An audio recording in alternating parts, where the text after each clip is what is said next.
Hello, and welcome to the Connected Community Podcast. Today, my guest is Dr. Mary Laske Bell, who is a PhD sociologist, a certified breathwork facilitator, and a Reiki practitioner. And today we talk about how incredible healing and transformational intentional breathwork can be. When we engage in intentional breath work, it activates our parasympathetic nervous system, which has physical, mental, and emotional benefits. And what it can do is it can instantly decompress our system. We can have increased motivation and we can come up with these new concepts and ideas. So today, Mary and I talk about circular breath work, which is her method, and some of the possible side effects that can arise with breath work, how to move through these, all the benefits associated with this practice, and so much more.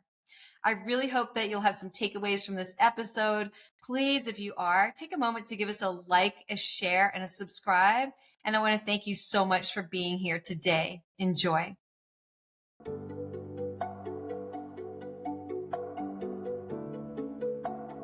Hello, and welcome to the Connected Community Podcast, a place to explore possibility through mindfulness, movement, and self-discovery. Our intention is to deliver insight and inspiration while fostering conversations that are genuine, unfiltered, and deeply human. We hope you will enjoy today's episode.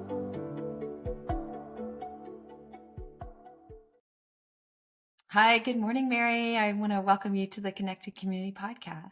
Good morning. Thank you so much for inviting me. I'm a big fan. Yay, thank you. I'm excited to have you on the podcast. You have a PhD in sociology, and you're a certified breathwork and Reiki practitioner. Is that right? That's right. Yeah. Yeah. And I love breathwork. I think there's so many different forms of breathwork, and it's such a big, huge topic. And so let's talk about conscious breathwork. And I know we're going to get into conscious circular breathing. But how did you dive into this? Because it seems like a diversion from sociology. Yeah. So the funny thing is, in sociology, I studied social psychology in particular and mental health outcomes, to get very particular. And so I think I've always had this inclination to help people and help people heal.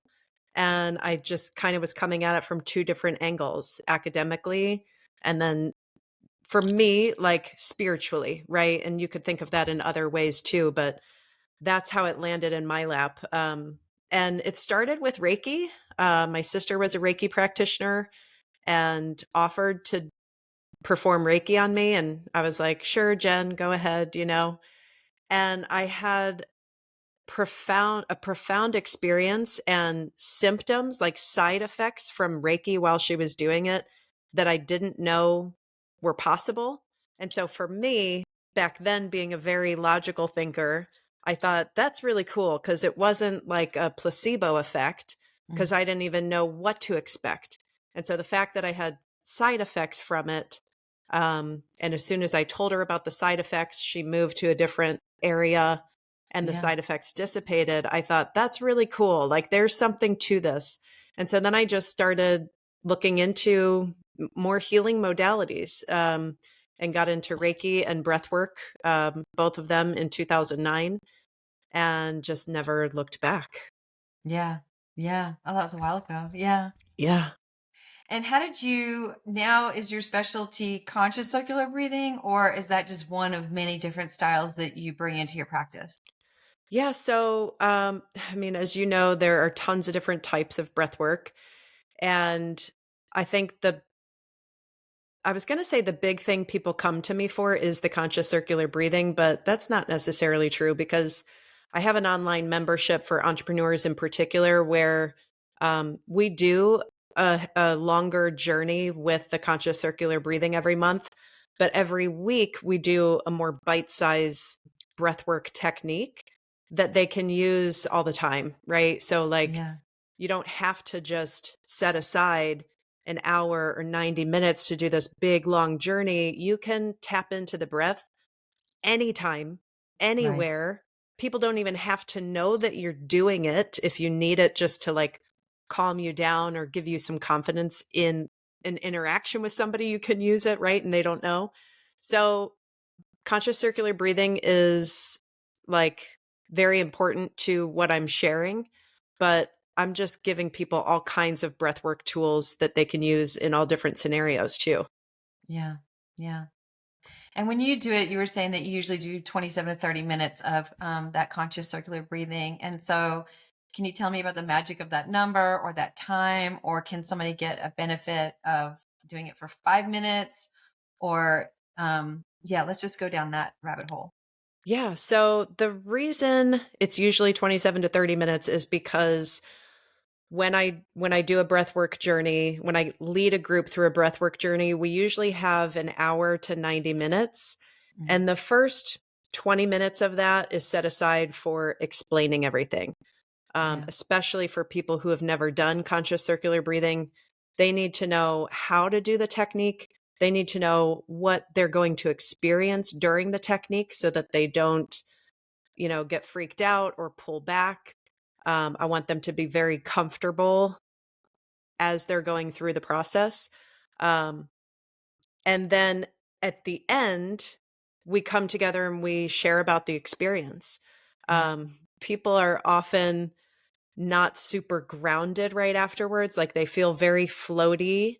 Yeah. And a lot of people tell me that they experience almost like an out of body experience during the journey. And so Mhm. that little conversation at the end is important just for sharing and being vulnerable in a community. I think that's very healing for people.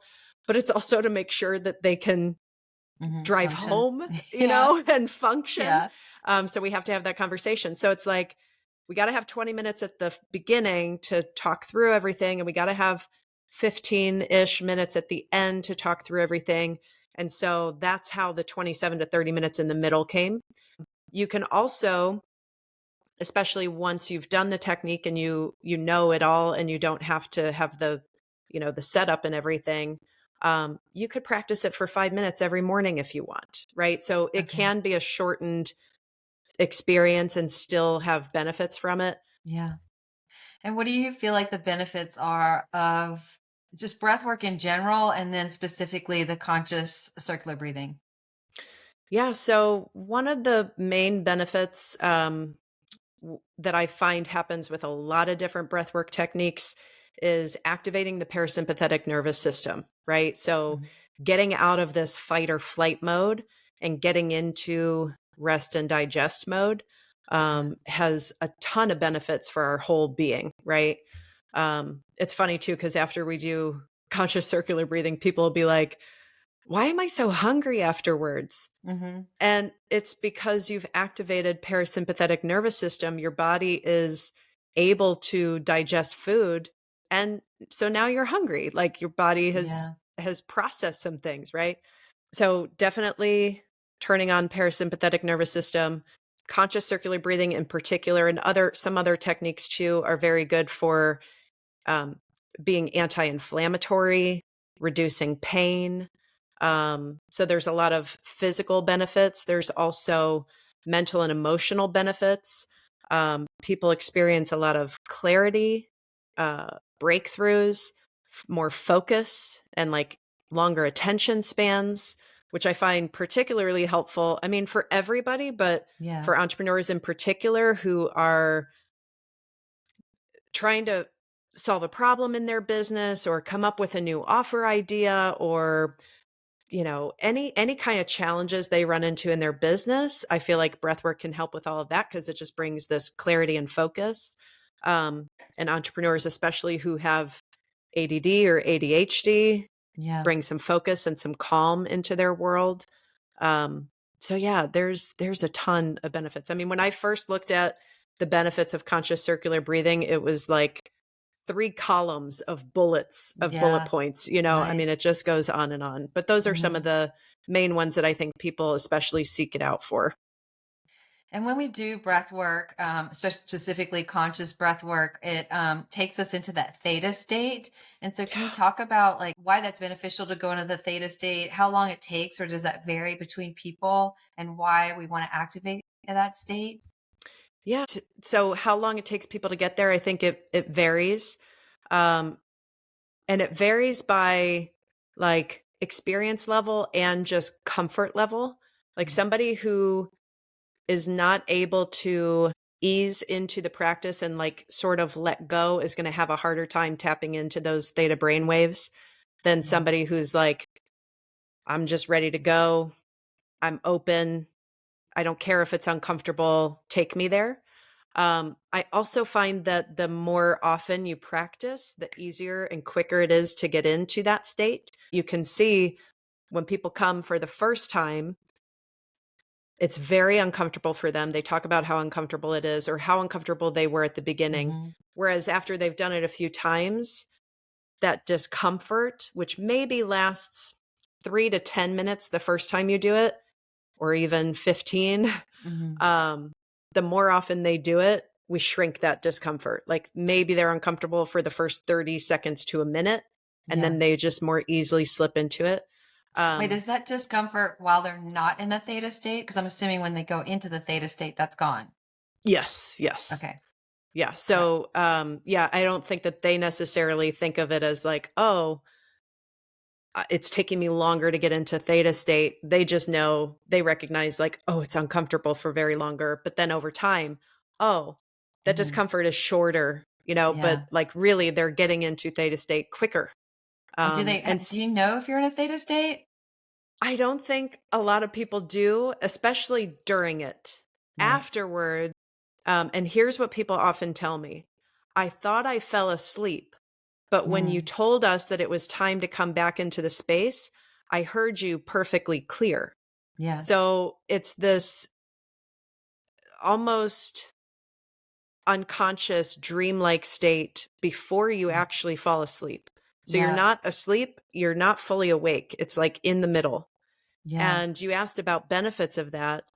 And I think that's where a lot of the clarity comes in, because a lot of times when we're trying to solve problems, we're using different parts of our brain, right? We're using very conscious parts of our brain. Yeah. Which is how we got into the problem to begin with, right? Right. So releasing some of that and coming into a different mental state and having different brainwave state going on, we're not trying to solve the problem with the same energy that got us there, right? So that's what I think people mean when they say they got a lot of clarity, or I'll have people tell me they had an epiphany during breath work. And I think it's while they're in that theta state. Yeah. And is it possible to be in the theta state and then your conscious mind jumps in and pulls you out of it? Yes. And so that's why I spend so much time at the beginning preparing them for the side effects that they might feel. Especially because the way I teach it, we're like digging up some emotions, some past experiences. Sometimes we do some inner child work, and we lead up to what we call the yell song. And so they've got all this energy buzzing at the surface. And we release that energy through actual physical yelling. And I always have them practice it before we even start the meditation, so that when we get there, I always tell them the worst thing that could happen is I start taking you through this journey. You get through the mental discomfort. You get through the physical discomfort. You get in this theta state and you are just grooving, feeling amazing, or having these like almost psychedelic experiences. And then I tell you to yell, and you immediately go back to the discomfort and judgment and mind chatter and like all of this self-consciousness. Yes. And like, oh, I don't want to be the first one to yell. I don't want to yell too loud. I don't want to make anybody uncomfortable. So we actually practice it before we even start the journey, so that when we get there, they've done it before. They know what it sounds like. They've heard everybody else yell. Nobody's afraid to be the first one to go. And I find that that helps them stay in that amazing space without being immediately popped out of it, So if they're in that 27 to 30 minutes, when is that yelling piece? It is at the very top. So as soon as we're doing the technique for about 27 to 30 minutes, we end it with the yell. And then after that, we find a normal breath and we do some like usually gratitude visualization. And I've been doing a lot of I talk about it as the inner console, Mhm. um, like bringing all of your past versions of yourself and all of your future versions of yourself together in a circle. And we do a little visualization on that. And at that point, they're just breathing normal. Is the purpose of the yell to release what no longer serves us?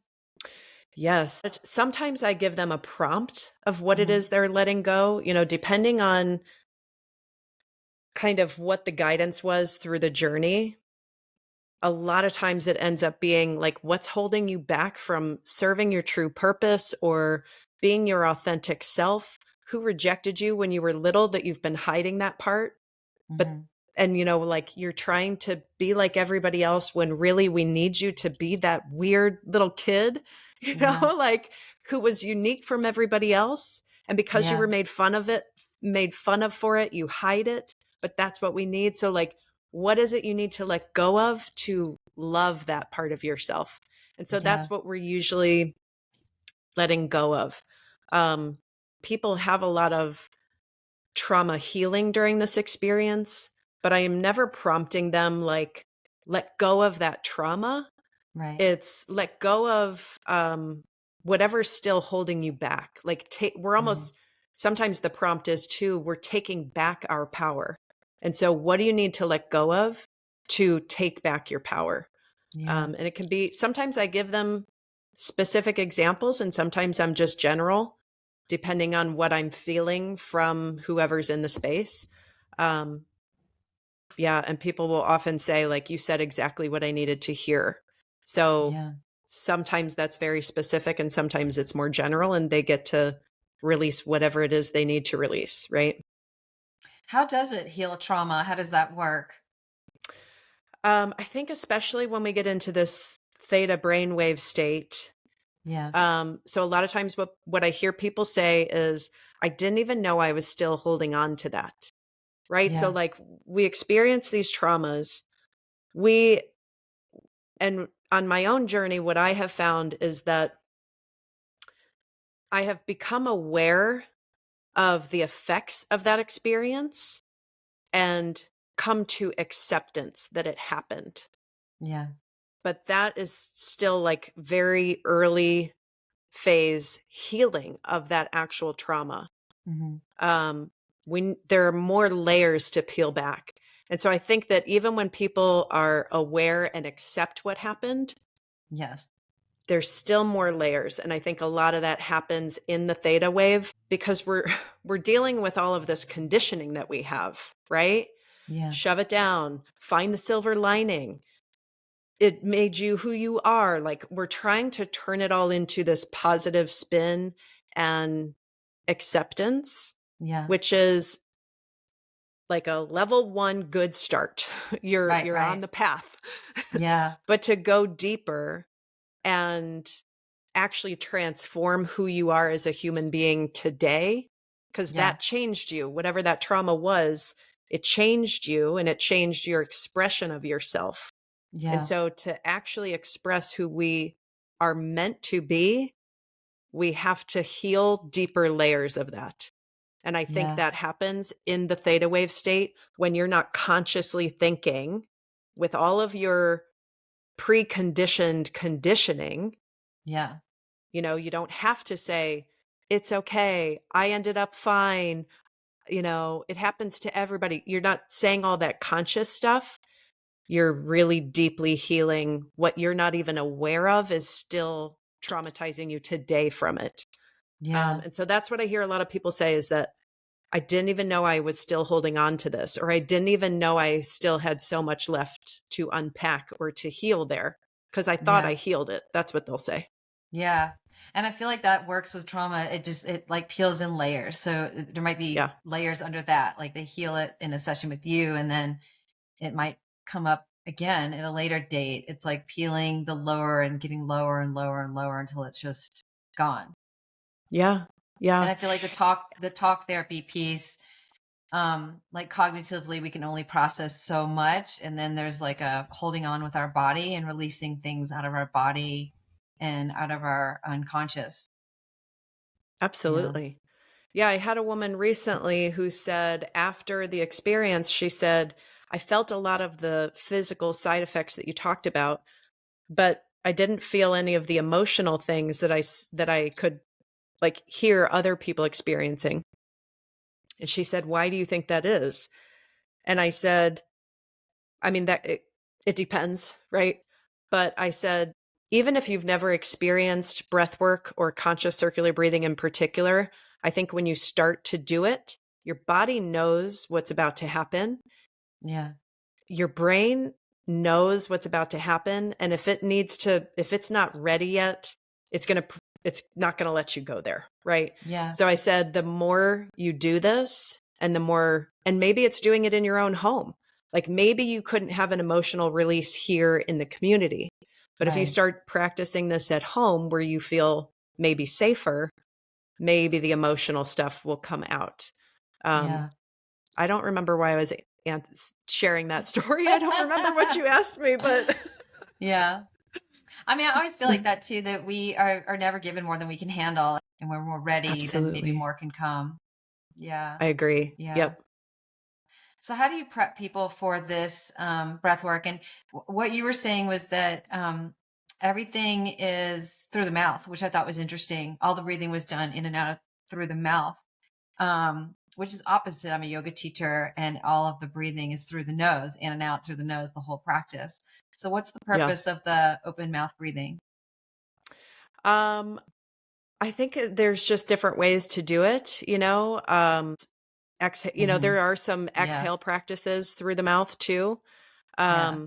And some people get nervous, like we're supposed to breathe through our nose because it has a filtration system, I think part of it is like we're just activating something different. Um, the thing I love about breath work is that it's the only involuntary system in your body that you can override and control for massive benefits, right? And so I Hmm. think it's just a different way to manipulate the breath for various outcomes. Hmm. And the technique itself is like a small version of hyperventilation. There's a similar technique that I've done that is through the nose. So it's Yeah. still the almost, I don't want to say rapid, but forceful inhales, forceful exhales through the nose. And I've had a similar experience as conscious circular breathing, Wow. um, but a little bit Yeah. different. Yeah. Yeah. Let's talk about the breath work and the side effects, because I know from my own experience with breath work, and you've mentioned it too, that sometimes people get dizzy. And so when you're doing your practice, people are laying down on the ground. And Yeah. I have had that with different breath work techniques where I've gotten super dizzy or lightheaded. And I'm assuming that that's pretty common. Yeah. So conscious circular breathing in particular is, like you said, all through the mouth, inhales and exhales. It's 2 inhales and 1 exhale. The first inhale is into the belly. So you really feel the belly expand. The belly stays expanded as you take the breath into the chest. So inhale into the belly, second inhale into the chest. The exhale, everything just falls. So the Hmm. exhale, there's no push, there's no force, there's no audible anything like Hmm. that. It's just release and let go. Are So the control. inhales rapid or are they slow inhales? So I usually give people an example of what the pace might look like. The pace I usually recommend is like this.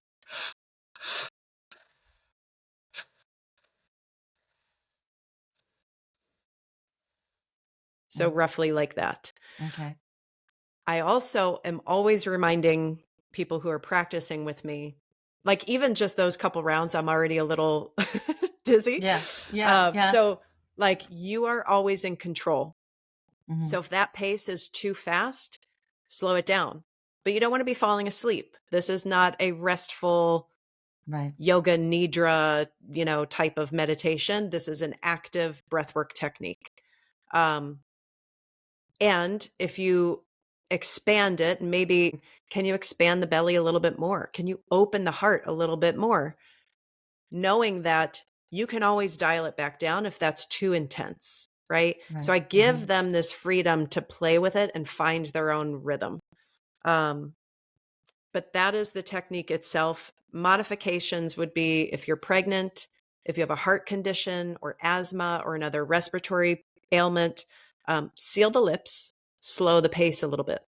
I Mhm. did conscious circular breathing when I was 9 months pregnant with my daughter, right? So it was much slower and it was all through the nose, and I still had amazing benefits. Yeah. Also, with pregnant women, I recommend that they prop up a little bit. You don't want to be sitting full up with an erect spine, Mhm. puts you at risk of falling. But, if you were to do like a yoga recline position, Yeah. with a couple blocks and a bolster, that's perfect. Or if you have a recliner, I used to do it on my couch when I was pregnant with my daughter and just put a pillow behind me so that I could rest back.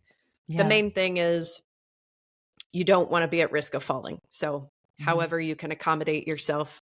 Um, and because it's done lying flat on the back or at this small incline, I always Yeah. recommend like a bolster under the knees. Um, the other thing is people oftentimes want some like padding under the head. I recommend rolling a blanket under the neck so that the airways stay open. If we Yeah. put a big pillow or a bolster or something, we're blocking the airways. So we Yeah. need that to stay open. So, like a gently rolled blanket, maybe just like that thick under the Mhm. neck, is perfect. Um, you want me to keep going with like side Well, I'm effects? curious. Yes, and I'm curious if people have these big emotional experiences, and then that if they are able to stay in there, or if that pops them out of that experience too.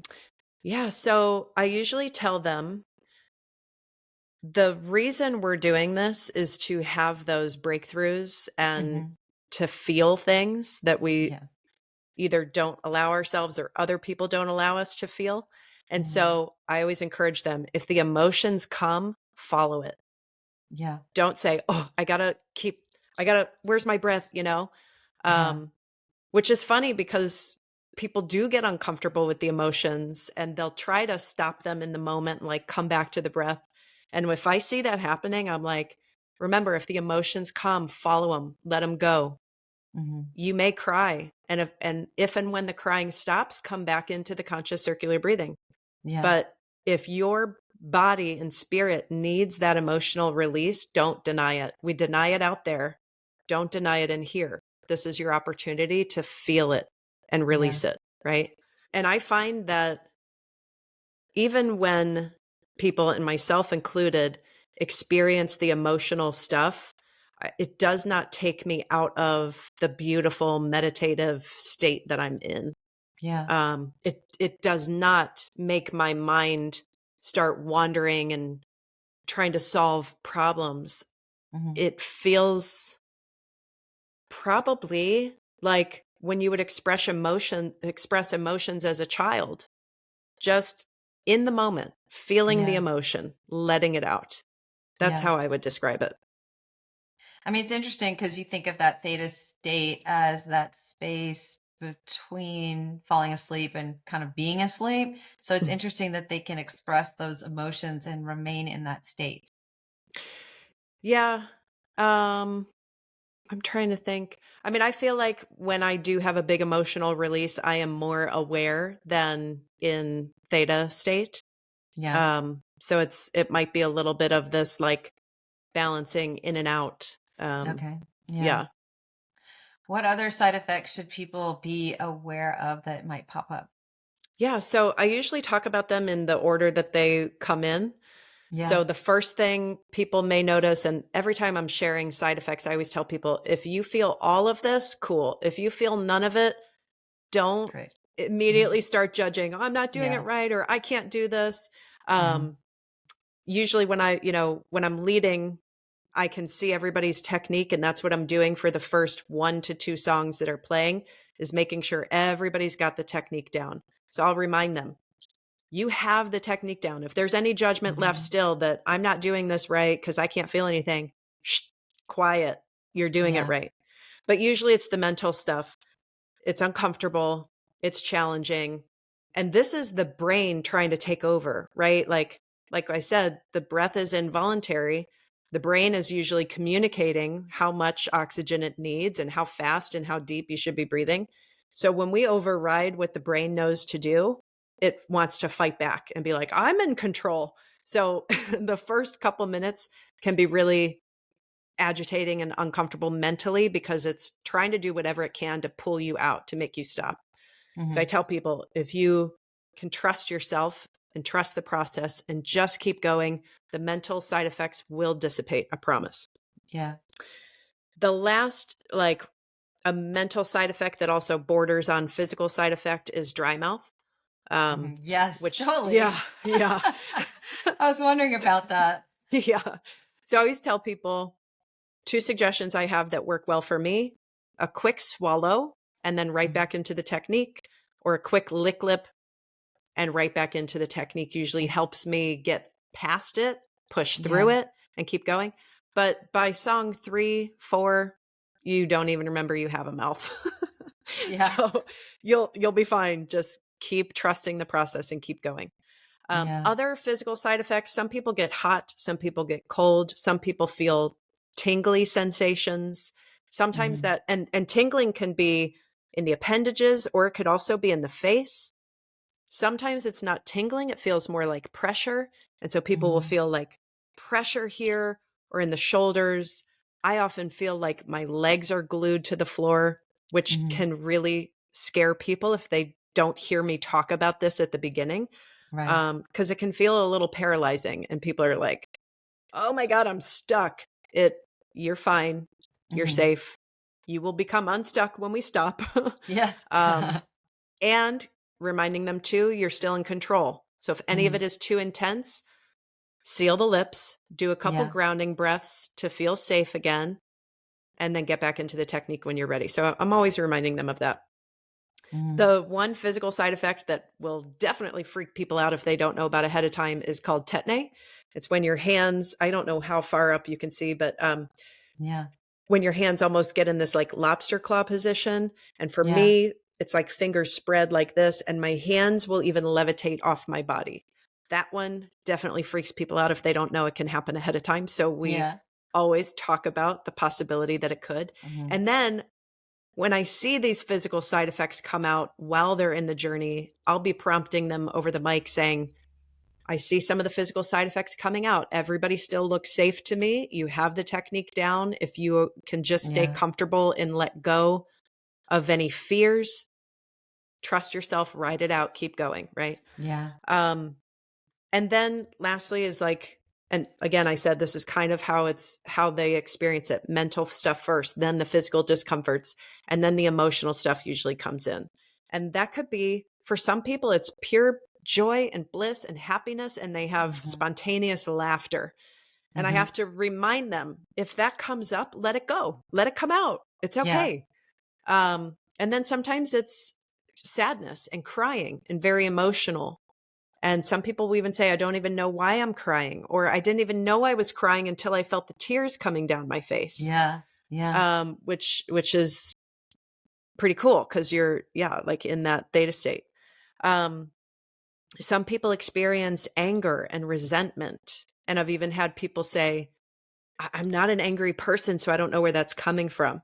But this is all stuff that we have shoved down for a lifetime. So however old you are, it's stuff that we've been conditioned to shove down, and your body is finally taking an opportunity to let some of it out, which is so beneficial for you. So I tell them, whatever the emotions are that come, feel them. Don't pull back. Don't shy away. Feel it fully, to get the most benefit out of it. And then because, like I said, we've been like stirring some of this up, and they've got all kind of energy, tingling and buzzing, and some realizations and epiphanies.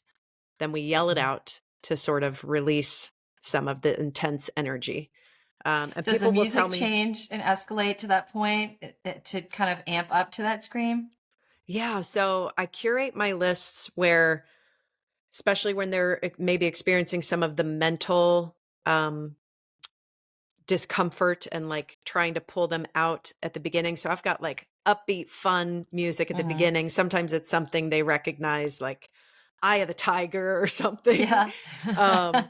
And then as I'm as I'm thinking they're getting through that physical part and maybe getting into the theta wave state, the music, I always tell them, like, it gets a little weird. It gets a Yeah. little weird. It's probably not stuff that you recognize, so that, you're not like trying to sing lyrics in your head. You get to Right. zone out a little bit. And then I kind of draw on some more emotional music, some more sad music, to try and draw out some of that emotion. And that's leading up to the yell song, and we just release it all. Yeah. Yeah. Yeah. And then I'm sure there's like that big relief afterwards.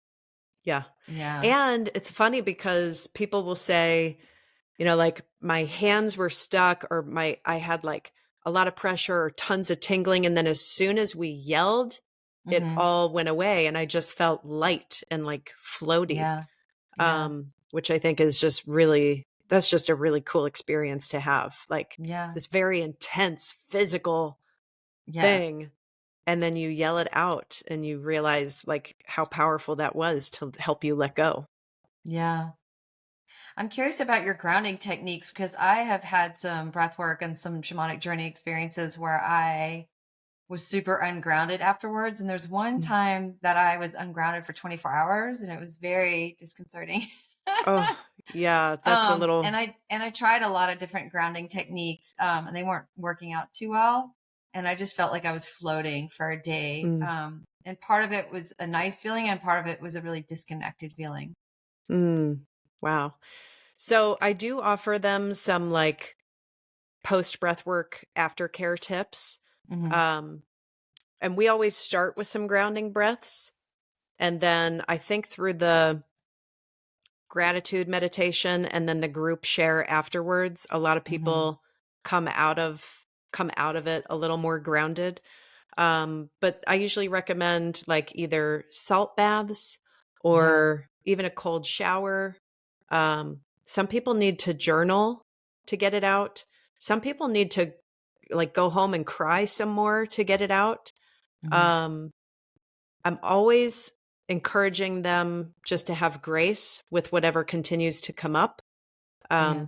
Because other emotions might come up after they leave. And so just recognizing I tapped into some things. I'm going to have grace with myself that this is coming out. Yeah. Um, grounding foods are good too. So like your root vegetables. Hmm. Um, I don't I drink was given that alcohol advice anymore, but too. like, yeah, Yeah. but like if you drink beer, a nice hoppy beer is also grounding. Hmm. And of course, my favorite is chocolate. Chocolate can help ground you. That's nice. So yeah, some foods can help with that. I always encourage them to drink a lot of water. Um, and usually those things will help. I have had people tell me that like the effects lasted for, like you're saying, a day. Yeah. And she was nervous to come back again. She was like, I don't really want to experience that like prolonged experience Yes. again. And I said, whatever you decide, it's up to you. I will just tell you, it's different every time you come. Yeah. So understanding that just because you had a certain type of experience the first time does not mean that's how you're always going to receive and interpret and experience the breathwork journey. Yeah. And she came the second time and she was like, it was totally different, totally different. And I was like, yeah, Yeah. it's going to be different every time. I have people who have come 10 times, they come every month, even for a year or longer. And they're like, it's never been the same. So I think people are always processing a little bit different too, depending on where they're at. Yeah. And I imagine that as somebody does it, the experiences are more and more profound because that first time that we do anything, we're kind of feeling out the situation and figuring out Mhm. if it feels safe and then overcoming that awkwardness and that uncomfortableness. And then the second time we do anything, then a lot of that goes away and we're more like mentally prepared to jump into the experience. Absolutely. Yeah. Yeah. Yeah. Wow. So what has been some of the most profound healings that you've had yourself using this? I don't know. Like I've had a lot of healing and I've been on this journey for 15 years and I've had probably the most profound and like sped up healing in the last 6 months. And it started with a health problem I had. I had to go to the emergency room for emergency gallbladder surgery. Had no idea I had anything wrong with my gallbladder. I'm, thought I was healthy.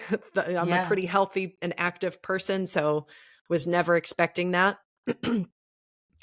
And between breath work and working with a health coach who started taking me through some organ cleansing, which I never thought of that as a healing journey, Yeah. but it Was it liver definitely, cleanse by chance? yes. Yeah. I've been hearing crazy things about the liver cleanses.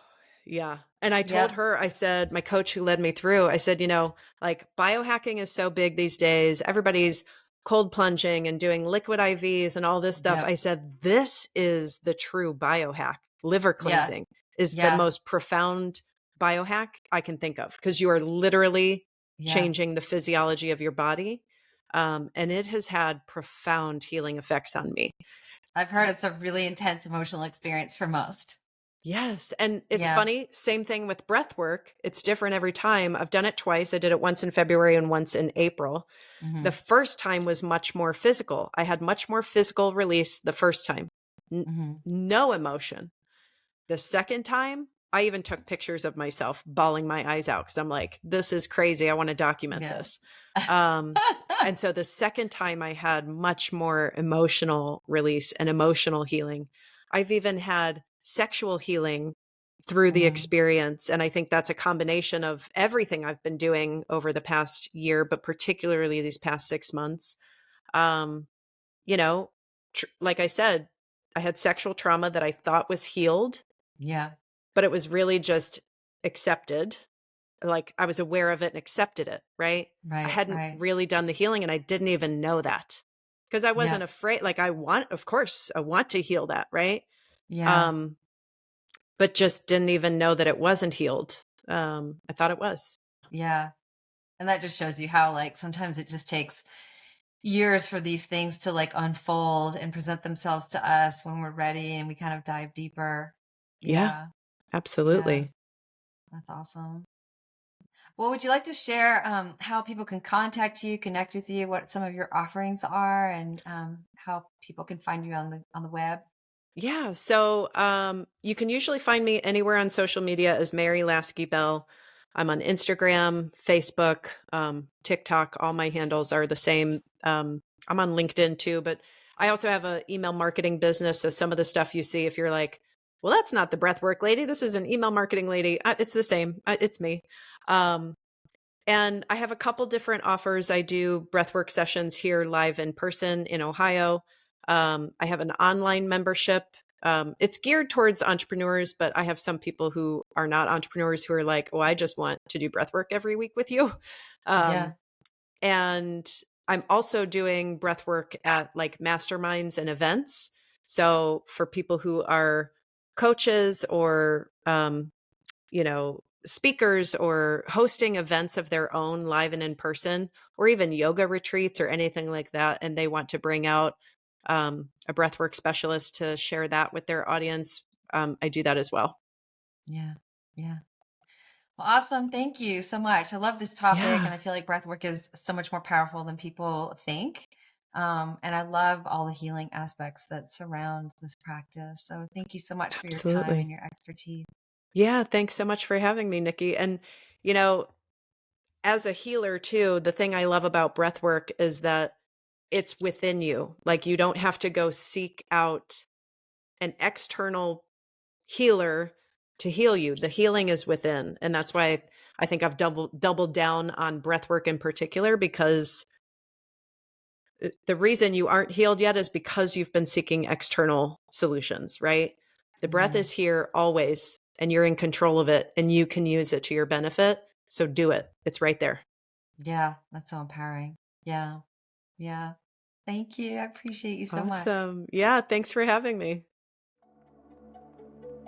Thank you for listening to the Connected Community Podcast.